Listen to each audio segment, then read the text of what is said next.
I'm Brandi Kruse. This is Undivided. Thank you for being here. Thank you for your continuing commitment to give common sense a comeback. If you want to help us grow that mission, you can do so by becoming an Undivided subscriber on Patreon and Locals, patreon.com/undivided or brandikruse.locals.com. In doing so, like I said, not only are you helping to support this mission to give common sense a comeback in news and politics, but you also get an exclusive bonus episode just like this every single Wednesday. I was on, speaking of subscribers, I do a monthly Q&A with Undivided subscribers at the end of every month. And so we did one last night. Had some technical snafus, but we got it done. And I had a couple questions about the topic I want to start the show with today. And I was just so riled up on the Q&A last night because it's just, you guys know one of my least favorite things is when politicians treat the public like they're stupid. And it happens way too often. And we have what I have to believe is one of the worst examples of that. So, and it comes from Karine Jean-Pierre, the White House press secretary. And honestly, I think this was the moment that the White House press corps turned on the Biden administration. I'll show you why in a sec. So, as you guys know, there was a congresswoman who was killed in a car accident this summer, Jackie Walorski. And, at the time, the Biden administration put something out. I mean, it was, it's not like it was a secret that she died in this awful accident. So President Biden was at an event when he kind of called out for her, wondering if she was in the room. Representative Jackie, are you here? Where's Jackie? I didn't think she was going to be here to help make this a reality. Now, Biden is old. He's 79 years old. We know that Biden has some mental lapses at times, searches for words, struggles to know where he is, which, and we'll get to this, which I do think is a legitimate thing for the media to ask about. When it's the president of the United States and you have something like that happening with increased frequency, there are questions about what that makes the United States look like on the national stage, on the worldwide stage, and also about his fitness to continue to do the job. But, that aside, I could forgive politicians for having a mental lapse from time to time or misspeaking from time to time. I misspeak from time to time. Not as much, I don't think, as the president, but again, we'll get to that in a moment. So had the White House come out immediately and been like, the president apologizes for this. Obviously, it was an error. Then I would have a lot more forgiveness for the president. I mean, and frankly, he should have apologized because that was probably, now it's gone viral, it's on the news. It's probably very disturbing for the Congresswoman's family, hearing the president of the United States call out for her when she has passed away. So any self-respecting president would be like, oh gosh, we need to apologize for that. Or his staff would tell him we need to issue an apology for that. Oh, no, not the Biden administration. Karine Jean-Pierre has her White House press briefing and is asked about this. And not by Peter Doocy, trying to score political points or whatever they accuse Peter Doocy of doing. She was asked about it by ABC News. And when Karine Jean-Pierre failed to directly answer the question from ABC News and gave a complete bullshit answer, Politico, I believe it was, followed up to the question from ABC News. Watch the exchange. The president appeared to look around the room for an audience member, a member of Congress who passed away last month. He seemed to indicate she might be in the room. What happened? So the president was, as you all know, you guys were watching today's event, a very important event on food insecurity. The president was naming the congressional champions on this issue and was acknowledging her incredible work. He had already planned to welcome the Congresswoman's family to the White House on Friday. There will be a bill signing in her honor this coming Friday. So, of course, she was on his mind. She was of top of mind for the president. He very much looks forward to discussing her remarkable legacy of public service with them when he sees her family this coming Friday. He said, Jackie, are you here? Where's Jackie? She must not be here. No, I totally understand. I just explained she was on top of mind. This wasn't what we were able to witness today and what the president was able to lift up in this at this conference, at this event, was how her focus on wanting to deal with, combat food insecurity in America. And this is something that he was lifting up and honoring. And again, he knows that he's going to see her family this coming Friday. There's a bill signing that's going to happen in renaming a VA clinic in Indiana after the late Congresswoman. He knows that he is going to see her family, and she was at top of mind. If the late Congresswoman was top of mind for the president and her family was expected to be here, and that's what he was thinking about, why was he looking for her? I'm not trying to be snarky here. No, I mean, and I'm... Between what you were saying and what he said there. And again, I think people can understand. I think the American people out there who, watch the briefing from time to time, maybe at this moment, will understand when someone is at top of mind. Again, I don't think it's all that unusual to have someone top of mind, especially as there's a big event, 2 big events today and also Friday that is going to occur. And so he's going to see her family. They're going to honor her. They're going to celebrate her, and he will do a bill signing for this really critical, let's not forget, this critical, important issue for millions and millions of Americans across the country. Sorry to have to do this, but I'm compelled to ask you to go one more time back to the question about Congresswoman Walorski. I'm not sure why. Why one more time? Frankly, honestly, I think the memory of the Congresswoman and history requires some clarity here. Can you explain where the mistake was made? Was the president confused? Was something written in the teleprompter that he didn't recognize? Can you just help us understand what happened? I mean, you're jumping to a lot of conclusions. No, but you're. But what happened here. I hear you, Stephen. I'm answering the question that you're jumping to a lot of conclusions. I just answered the question. If that had been the case, I would have stated that, right? I would clearly have stated what you just laid out. What I had said is that she was on top of mind. Would you be prepared to release the prepared remarks that the president had in teleprompter just so we could understand? I'm not understanding why that would be necessary. We always share the remarks that the president had, even delivered. That's probably going to be up on the website.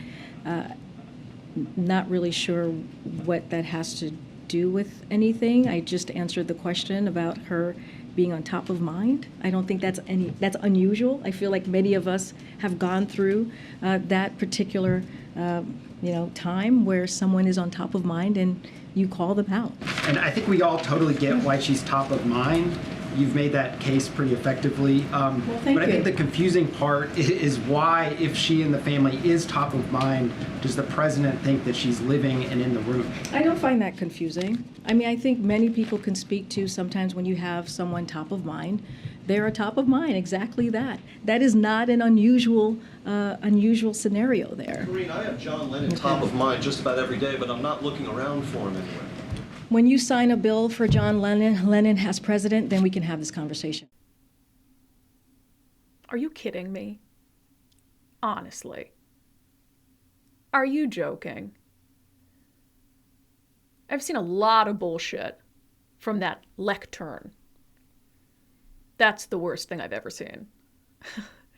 The gaslighting, the assumption that the reporters in the room are stupid, the people watching at home are stupid.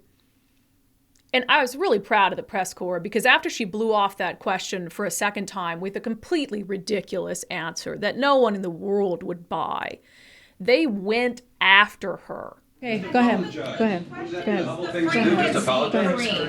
moments of confusion are happening with the Go ahead. Excuse me, there are Americans are watching this and are having concerns. What do you say to that?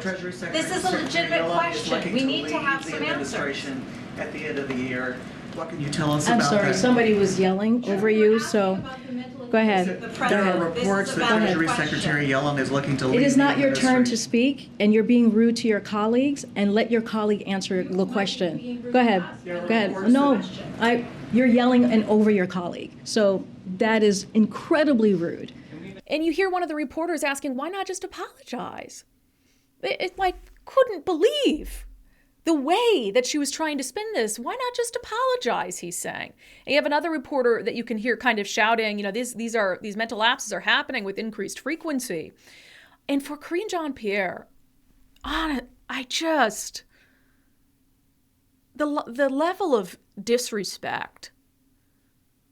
And you talk about Democrats, how they think Republicans are the party of lies, because they've embraced the big lie of, a stolen election. And you give an answer like that to a question that should be a no-brainer, to say the president misspoke and he apologizes to the family. And a good point that was brought up on the live Q&A last night with subscribers is, how are Americans supposed to believe anything that is said from that dais moving forward?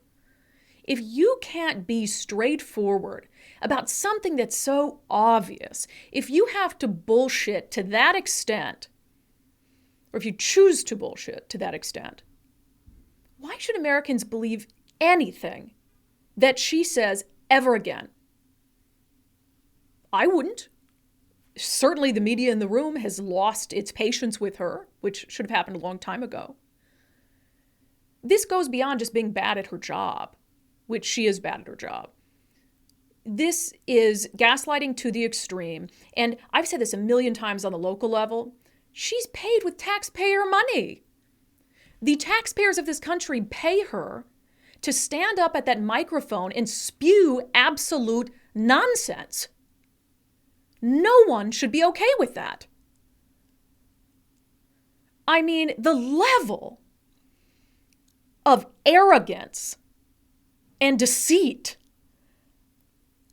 I don't even know what to say about it.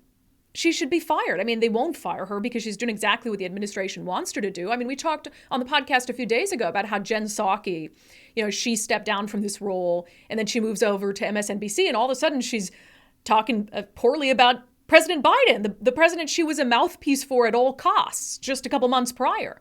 She was saying on MSNBC how if the election comes down to a referendum on the president, that Democrats will lose. So essentially saying that she doesn't think the president is doing very well when she backed up every single thing the president did. So Karine Jean-Pierre, I don't even know where to go with that. Every single person in the country who was watching that should be disgusted by it. And again, I feel so bad for the late Congresswoman's family, who not only had to watch the president call out for her in a room, which you could have forgiven had he apologized, but then had to watch the White House press secretary gaslight the public into thinking that the Congresswoman was just top of mind, that he wasn't truly calling out for her in the room.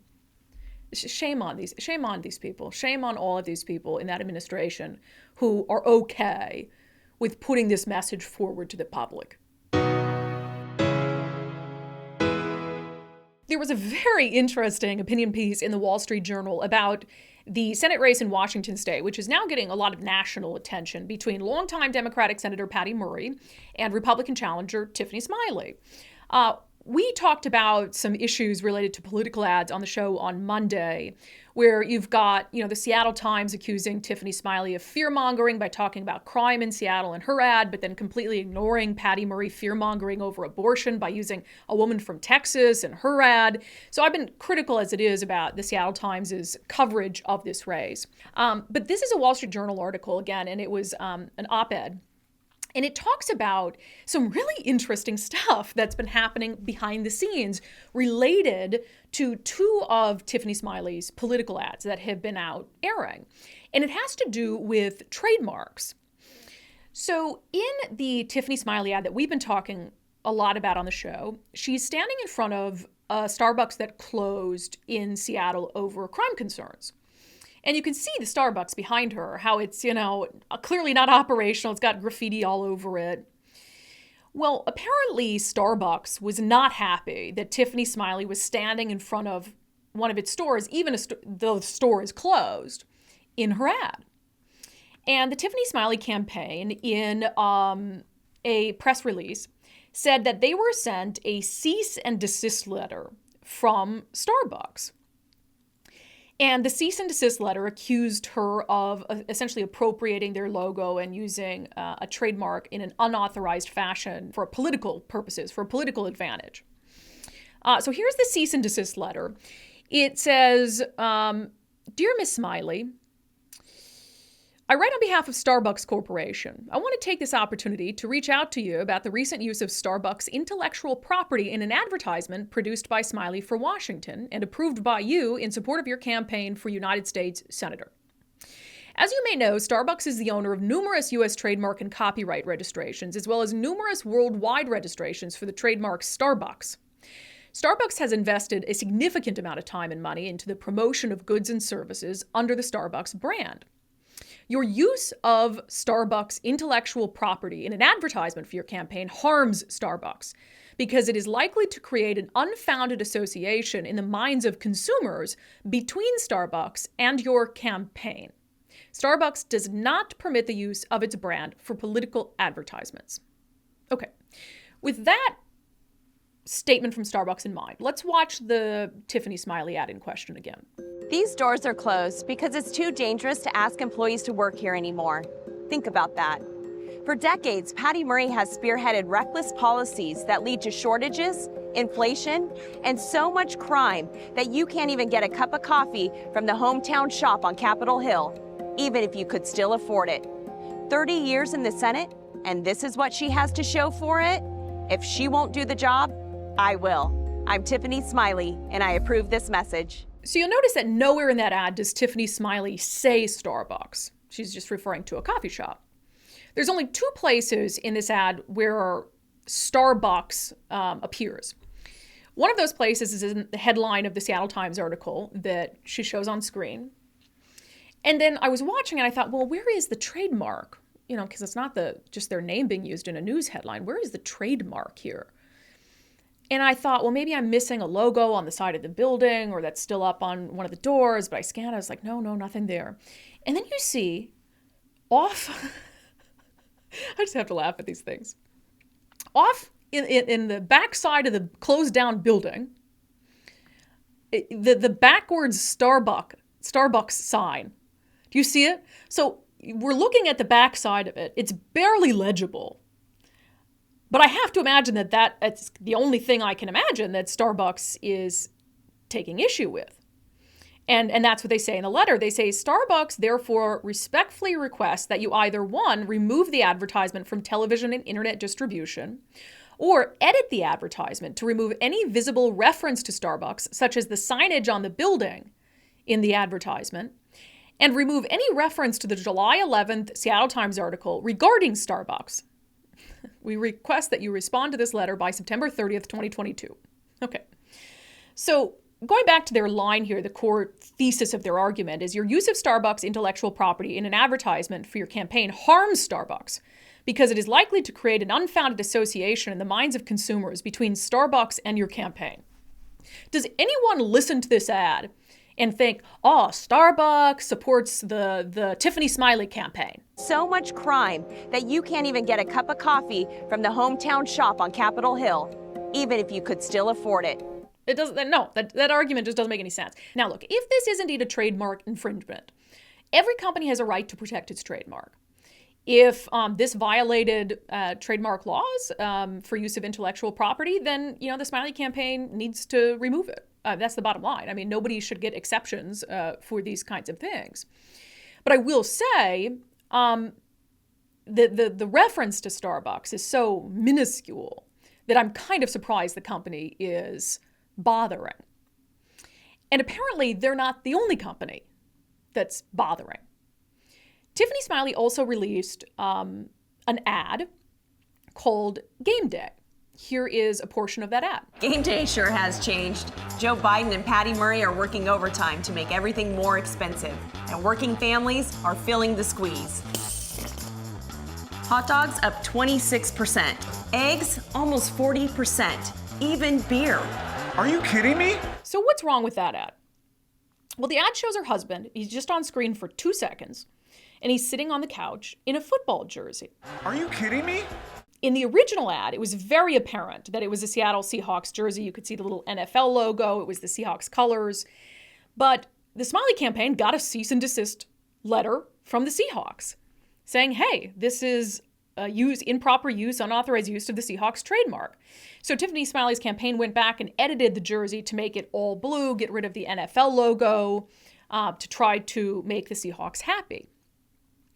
But what's interesting about the Seahawks bothering to reach out to the Smiley campaign, and again, her husband is on screen for 2 seconds, very brief.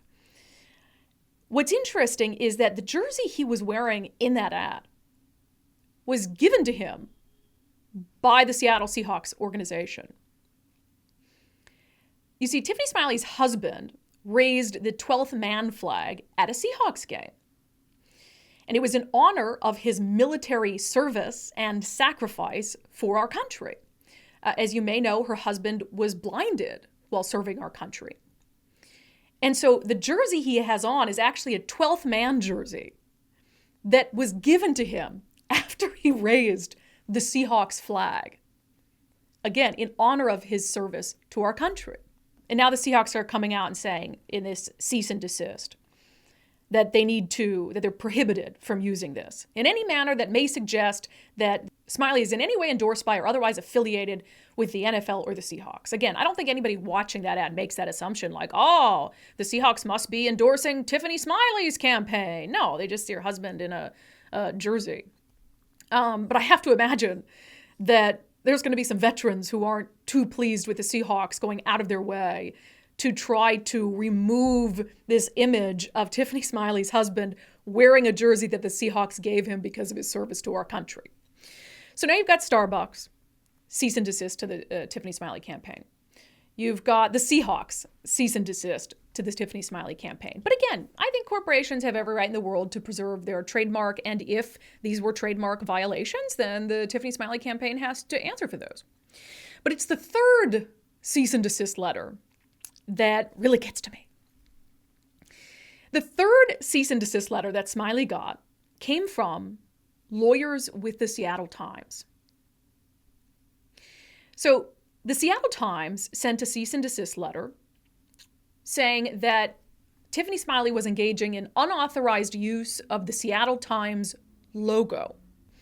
So the Seattle Times says in the cease and desist letter, the content of the Seattle Times is protected by copyright and trademark and is exclusively property of the Seattle Times.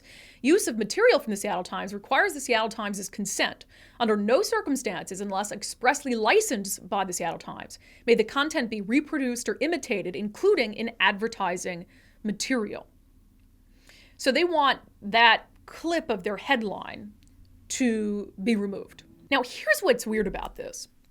It is very common in political ads to have them reference news articles, to have a logo of whatever news publication it came from, quote from the article, show the article headline. Incredibly common. You'll see it on political ads all the time. And in fact, if you're familiar with Patty Murray's political ads, you'll have seen it on Patty Murray's political ads. The Smiley campaign, in its response to the Seattle Times, pointed to two ads in particular in 2016 where Patty Murray does the exact same thing that Tiffany Smiley did, using the logo of the Seattle Times. And in fact, in one of these ads, she uses a number of logos from different news agencies. The Washington Post, CNN Politics, the Huffington Post. So again, this is a very common practice.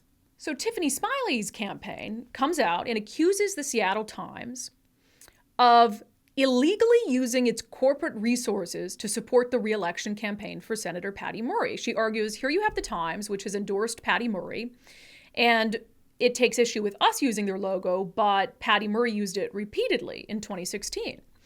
In response, the Smiley campaign has filed a complaint with the Federal Elections Commission over all of this, saying that what the Times is doing, they claim, violates federal election law and provides what amounts to a corporate in-kind contribution to Patty Murray's campaign.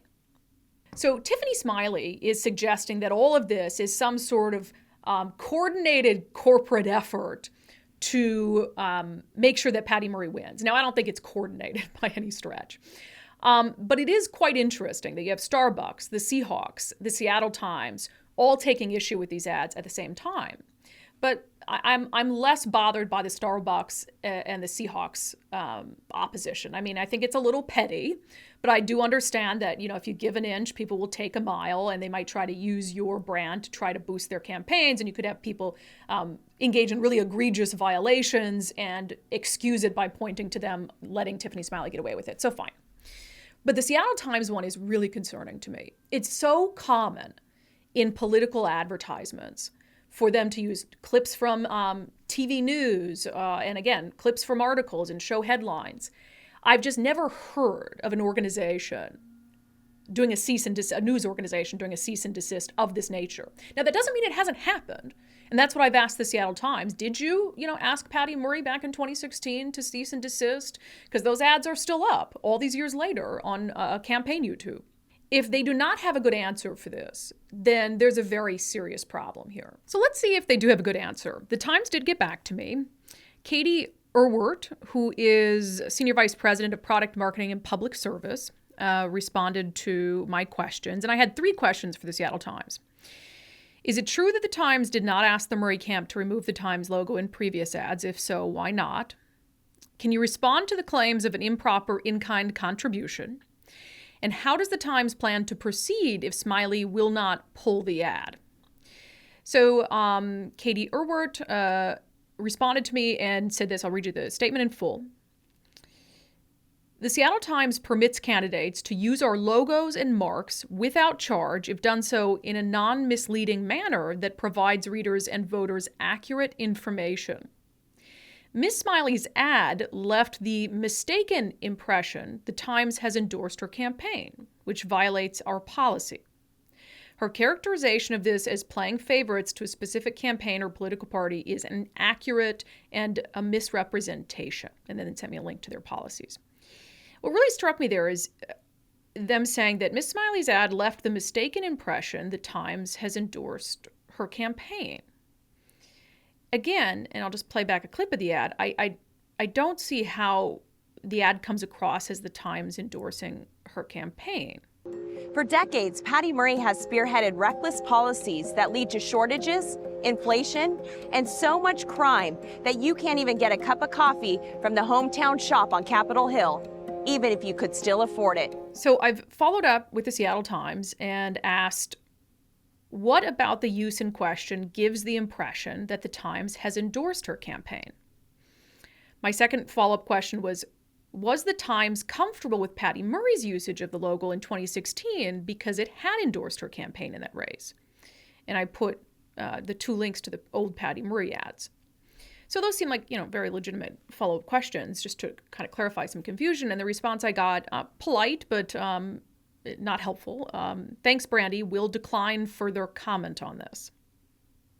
So I really don't, at this point, have a good explanation from the Times as to why they're taking issue with Tiffany Smiley's use of their logo and not Patty Murray's use of their logo. So anyway, all this is fascinating. Starbucks, I sent them an email as well, kind of asking if it was a little bit petty for them to take such a hard line on this, considering that when you look at, again, that ad, nothing in it screams Starbucks. I mean, for those of us who are aware, we know it's a Starbucks location that's closed down, but you can hardly see the Starbucks sign in the background. And in the Seahawks ad, I mean, we're talking about a war hero. And you gave him that jersey. And now the Seahawks want to go back and say, yeah, but you can't show it for 2 seconds on air, as if it's a big deal. So petty, but whatever. They can do what they want. It's their trademark. The Seattle Times one concerns me, given the fact that there's so much pressure around them to treat candidates fairly. This is just not a good look for the Times. It's Friday. That means it's time for our weekly segment, Florida Report, which takes on a little bit more seriousness. So usually we like to try to have fun, but of course, Hurricane Ian has done some pretty substantial damage to life and to property in Florida. And so we're going to talk about that today.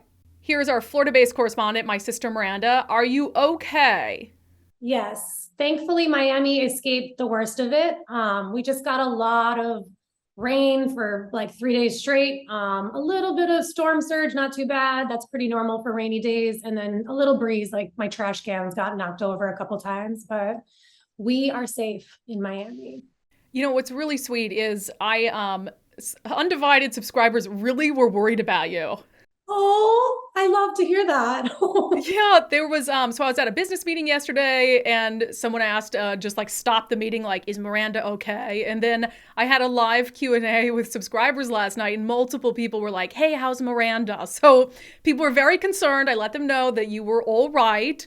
You know, whenever I see, because you've been in, Miami for a long time. You've been through some really serious hurricanes. It never ceases to amaze me, the people who will not evacuate when they're told to evacuate. Yeah, it's and I think that if any other state faced this type of natural disaster, you'd see the same type of people. Like you look at California wildfires and you see people who just do not want to leave their homes. And I have to say, I had to evacuate in 2016. I lived on the beach. I lived just 2 blocks from the sand. And it was my first time in a hurricane as like an adult with things that I cared for. And I think that there's also a lot of skepticism that goes into that too. People just don't think it's going to be that bad and they are willing to risk it. But there are a lot of Florida people that will stand their ground against a hurricane. I don't want to get too political about this, but of course, everything is political these days. And there were some more liberal news outlets that were kind of going after Ron DeSantis because, of course, he's asking the federal government for assistance given the extent of the damage. But, you know, it was mentioned that he himself, when he was a United States representative, had voted against a federal aid package after Hurricane Sandy in 2013. So, of course, liberals are like, oh, now you want help because it's your state. How much are Floridians paying attention to that, the politics of it? Not at all. And I think that there's so much real world stuff happening that it doesn't matter who's sitting in office. It's their job to help. You know what I mean? Because natural disasters affect everybody. Democrats, Republicans, non-registered voters, children, everybody is affected. So during storms like that, when they hit and they cause this much damage, people need to put their political opinions to the side because we all change through experience. So even if Ron DeSantis voted one way before, and now he's a governor of a state that has just been decimated by a storm, I would expect him to change his opinions a little bit. And like, people need to allow for some growth without constantly going back to what a person used to think and used to believe. That's just how I feel about that. Yeah, apparently he said it was pork laden, and that's why he voted against it. He thought there was a lot of unnecessary spending, which I would argue there's a lot of things like that do have unnecessary spending packed into it. But certainly, you know, I agree. And even if you're going to criticize him for it, like, is now the time, you know, when people are, their lives have been absolutely shattered and you're like, well, you didn't want it for Hurricane Sandy after 2013, so how dare you? It just seems like such a waste of breath for the major outlets and the networks to even be bothering with it.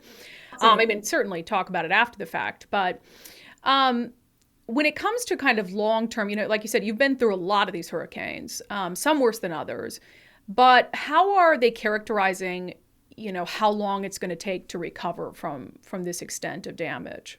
I think it's too early to tell. I mean, I've heard, I have a couple clients that live over in Fort Myers, and they've been posting on social media. And I had one client say she doesn't think they could fix this in 10 years. That's how bad it is.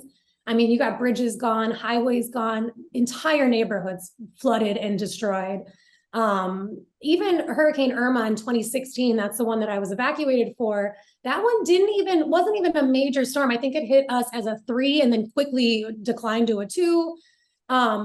It still took the Keys years to clean up. I mean, I go down to the Keys for work a lot, and I'd see boats on the side of the road from Hurricane Irma still there a year, 2 years later.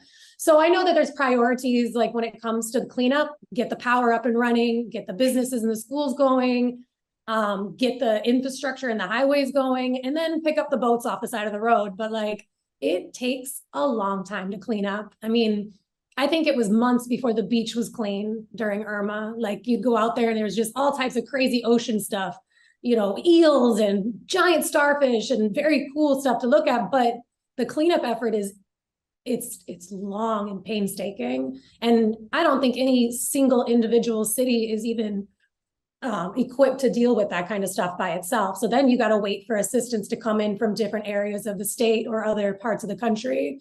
So it's a long road for them.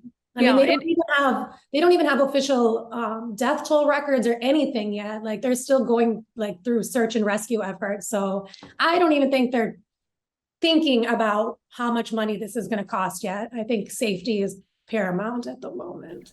And it is nice to see people who put politics aside. You know, Governor Jay Inslee activated our National Guard to come out there and help. We've done that in the past, you know, with Texas and with wildfires in other states. We've had other states send help here during our wildfires. And so that's what you want to see. You want to see politics completely out of the picture and just get human beings the help that they need. So certainly credit states that are sending help that way. As with any time we see a natural disaster, I mean, obviously it's horrifying, but you also see kind of the best of humanity and the best of people. It's no different here. There's a couple stories that really stood out that you sent me. One of them had to do with citizens jumping into action to help an elderly man who was probably going to be killed. Absolutely. Yeah, he was stuck in his vehicle and floodwaters were rising. And in the video, they show the floodwaters are like up to the window on the driver's side of the car. And I think it's 3 or 4 Good Samaritans go out in rushing, raging floodwaters and save this man from his vehicle. And he's a very elderly man. Like he looks like he probably needs a walker on a normal day, let alone when you have 6-foot storm surges and rain and wind. And they definitely saved his life. And that's like you said, you get to see some of like the most amazing things about humans come out during these horrible times, you know? There's another story about a guy that went out and saved a cat and he became like the internet's heartthrob for the week because any amount of like just empathy and, you know, caring for any life is just, it boosts morale. It gives people something to feel good in such a horrible place. So I love stories like this too. I mean, Florida man definitely, he's getting gold medals right now. Really quickly on the cat front. Okay, dude, I see what you're doing there. Whenever I see fire departments post like a video and they have a little thing over a cat's mouth that was in a fire and they're getting the cat air and they post, you know, with the nursing a cat back to life, I'm like, okay, yes, you're a hero, but I see what you're doing there. Trying to appeal to the ladies. It's working. I'm sorry. Oh, I love that. There's also the without fail. I mean, obviously, I never recommend people go out into the elements for social media clicks or even news reporters. I always hated when they'll send people out in waist deep water. And it's like you're telling people on TV not to do the things that you're actively doing. I can see the storm is bad. I don't need you out there. How can we help? What are some good trusted places if people want to donate to the recovery? So there is the Red Cross, which is probably one of the most well-known when it comes to natural disasters. The Red Cross also helps like across the border. So that will help you get your, you know, any amount that you can help with can go to like Puerto Rico and Cuba, which are 2 places that also, you know, are kind of, it's quiet in the news about them right now because Florida's dealing with so much, but that storm hit them right before it hit us. And it did the almost worst damage because those are not like first world countries. So the Red Cross is one, and then Volunteer Florida is another one. Volunteer Florida, those funds will go directly to the families and the businesses affected by the storm here in America and Florida. Well, our hearts certainly go out to you. Anything you want to say to undivided listeners who were worried about you? I really appreciate you guys are worried about me. You know, it warmed my heart to know that people cared so much. Miami gets very lucky. We don't get a lot of storms anymore. And, you know, that's something I can be very thankful for, but you know, the rest of the state and the coast where it's heading, I think it's heading to the Carolinas right now. They can use some of your guys' well wishes too. So just keep a, you know, good prayer and a good thought for the people of the Southeast as we finish hurricane season. Cause we got about 2 months left. So, or maybe about a month left. As you know, we end our show on Fridays with our segment Understanding America, reading important texts or documents or laws that help us understand this wonderful country of ours. I've talked a lot on the show lately about how I've just come to believe that government is just not going to fix some of these woes that we're facing. I mean, King County, we discussed in the show, wants even more money from folks to, I don't know, deal with the homeless crisis that they haven't been able to deal with spending billions of dollars, and Seattle wants more money to try to deal with the homeless situation in parks. And it's like, you want all this money from us, but you haven't proven capable at all of dealing with the homeless crisis or showing us that you have a plan. And so you're just wanting these blank checks for no reason. It's ridiculous. One of our former presidents who was a big advocate for limited government and the idea that you can get more accomplished if the government just moves out of the way was Ronald Reagan, of course. And I wanted to read a passage from his first inaugural address delivered January 20th, 1981. And he was talking about why he supports this idea of limited government interference in our lives. He said, patriotic music, please. Okay, thank you. He said, "So there will be no misunderstanding. It is not my intention to do away with government. It is rather to make it work with us, not over us, to stand by our side, not ride our back. Government can and must provide opportunity, not smother it, foster productivity, not stifle it. If we look to the answer as to why, for so many years, we achieved so much, prospered as no other people on earth, it was because here in this land, we unleashed the energy and individual genius of man to a greater extent than has ever been done before. Freedom and the dignity of the individual have been more available and assured here than in any other place on earth. The price for this freedom at times has been high, but we have never been unwilling to pay that price. It is no coincidence that our present troubles parallel and are proportionate to the intervention and intrusion in our lives that result from unnecessary and excessive growth of government. It is time for us to realize that we are too great a nation to limit ourselves to small dreams. We are not, as some would have us believe, doomed to an inevitable decline. I do not believe in a fate that will fall on us no matter what we do. I believe in a fate that will fall on us if we do nothing. So with all the creative energy at our command, let us begin an era of national renewal. Let us renew our determination, our courage, and our strength, and let us renew our faith and our hope. Those are the words of Ronald Reagan in his first inaugural address. And that is this Friday's episode of Undivided. Thank you for being here. Thank you for your continuing commitment to give common sense a comeback. If you have not become a subscriber already, we do 3 episodes a week, a bonus episode for subscribers, and send out our Undivided newsletter every week to let you know what you may have missed from the show. So you can become an Undivided subscriber in 2 ways, patreon.com/undivided, or by becoming a contributor on my locals community, brandikruse.locals.com. Thank you to the founding sponsor of Undivided, 1530 Mortgage. Visit them at 1530mortgage.com.